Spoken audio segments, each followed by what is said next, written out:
लोग बार बार बड़े बड़े मंचों से आकर के जिस गुंडई की भाषा का प्रयोग कर रहे हैं वो कहीं न कहीं समाज हित में नहीं है। इस तक अरविंद राजभर इस घोषी को कितना समझ चुके हैं कि कितनी लड़ाइयाँ हैं? कितना समझल चाहत हुआ, पूरा पोत करके भंडारी बनने का काम कर रहे हैं। वो भाजपा का दामन ओढ़ करके, चोली ओढ़ करके वो सोचते हैं हम कट्टर भाजपाई हैं। तो ये लोग कौन लोग जो जनता के प्रति जवाबदेही भी देने का कार्य करता है।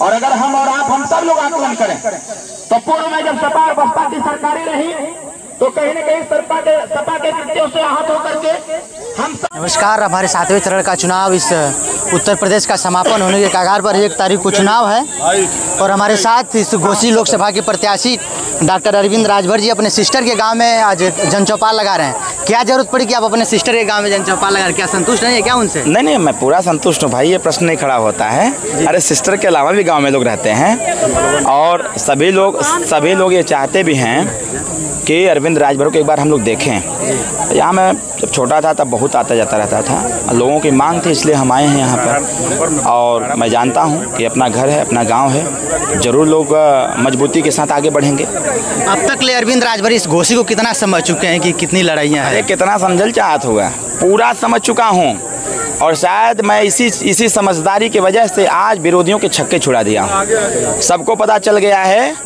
कि घोसी में अगर जीत किसी की पक्की है तो डॉक्टर अरविंद राजभर की, और विरोधी हमारे कार्यों से हतोत्साहित हैं, मिल रहे अपार जन समर्थन से परेशान हैं।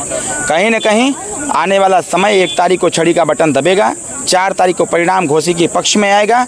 मैं जनता के साथ हूँ और ये विपक्ष के लोग बार बार बड़े बड़े मंचों से आकर के जिस गुंडई की भाषा का प्रयोग कर रहे हैं वो कहीं न कहीं समाज हित में नहीं है। इसलिए मैं एक प्रकार से कहना चाहूँगा कि ऐसे लोग जनता के सम्मान के साथ जो खिलवाड़ करने का काम कर रहे हैं, ऐसे लोगों से जनता को सचेत होने की आवश्यकता है और 1 तारीख को छड़ी का बटन दबा करके यहाँ से विजय पताका लहराने की आवश्यकता है। मोदी जी के कार्यक्रम में कितनी जनता पहुँचने की उम्मीद है? अब उसकी तो कोई काउंटिंग नहीं कर सकता, अपार अनगिनत है। हम तो कहेंगे कि विरोधी आके गिने वहाँ पर कितने लोग आए हैं। उस सभा में क्या जो बीजेपी के लोग जो आपका विरोध कर रहे हैं वो लोग भी पहुंचेंगे क्या आपके साथ? कहीं कोई विरोध नहीं कर रहा है। यहाँ इस लाइन में बैठे हुए सब भाजपा के हैं, MLC साहब को छोड़ करके कौन विरोध कर रहा है? ये विरोधी प्रचार प्रसार जरूर कर रहा है। अरे 2-4 लोग हैं जो खुद पार्टी में नहीं हैं, वो आटा पोत के भंडारी वाला कहानी सुने हैं ना। तो ऐसे कुछ लोग हैं जो आटा पोत करके भंडारी बनने का काम कर रहे हैं। वो भाजपा का दामन ओढ़ करके, चोली ओढ़ करके वो सोचते हैं हम कट्टर भाजपाई हैं। तो ये लोग कौन लोग हैं?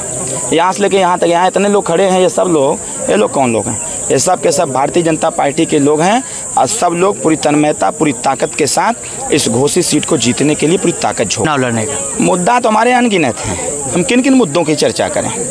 लोगों ने जो किया है वही तो सब मुद्दा है यहाँ पर। क्या महंगाई, बेरोजगारी भी मुद्दा होगी? एकदम, क्यों नहीं होनी चाहिए? समस्या है तो उसका समाधान होना चाहिए और समस्या है तो उसका कोई कारण भी रहा होगा। और जो कारण है ये कारण कहीं विपक्ष की पार्टियों के द्वारा दिया गया है। हमारी सरकार ने तो महंगाई की कमर तोड़ने के लिए भी योजना बना रखा है। जब हमारा गरीब जाता है राशन की दुकान पर तो उसको याद आता है महंगाई।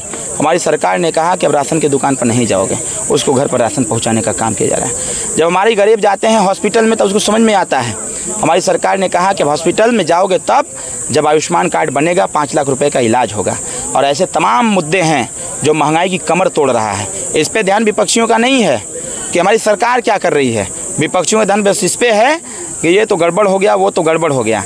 मैं कहूँगा लोगों को कि थोड़ा अपने ब्रेन को वॉश करिए, ध्यान लगाइए और जनता के साथ रहने का काम करिए। ये जनता ही महान बनाती है, जनता ही ऊपर उठाती है, जनता ही नीचे दफनाती है। तो हम तो भैया जनता के साथ हैं, जनता की उम्मीदों के साथ हैं। जनता अपनी समस्याओं को हमसे कहती है, हम उनको विश्वास दिलाते हैं कि पिछला 20 साल, आने वाला 5 साल दोनों में ज़मीन आसमान का अंतर करके रखूँगा।